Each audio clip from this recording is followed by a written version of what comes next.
sa panahon ng latest news. Diyaron sa itong linya ang Pag-asa Mactan, pidagi ni Sir Patrick Climaco. Sir, good morning.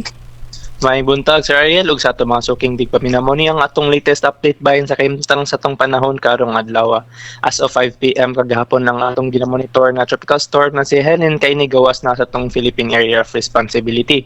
Sa laing bahin ang southwest monsoon o mo'y nakaapekto sa dakong bahin sa Luzon ug sa Kabisayaan.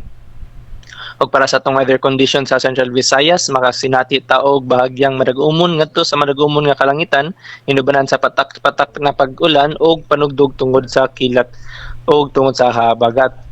Og para sa kahimtang sa hangin ug kadagatan, wala na tay gibasaka na gale warning sa bisag asang seaboard sa Kabisayaan. Mao nga atong tibok Kabisayaan makasinati og kasarangan ngadto sa kusog nga paghuro sa hangin.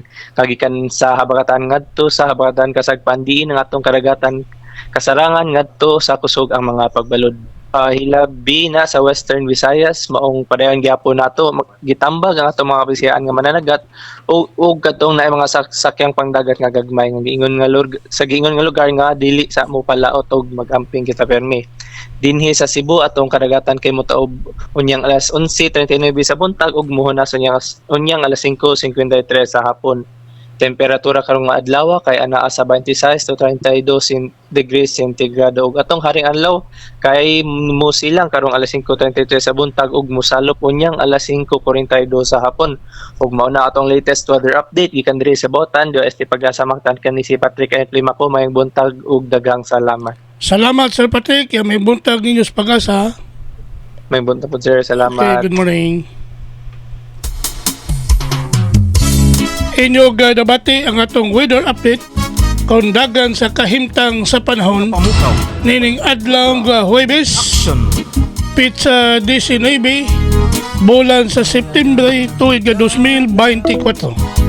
Salamat ni Sir Patrick Climaco, ang atong weather specialist gikan sa Pag-asa Mactan. tang sa panahon ng latest news. Balita gikan sa TV stations. May pamukauban kang kubra in action.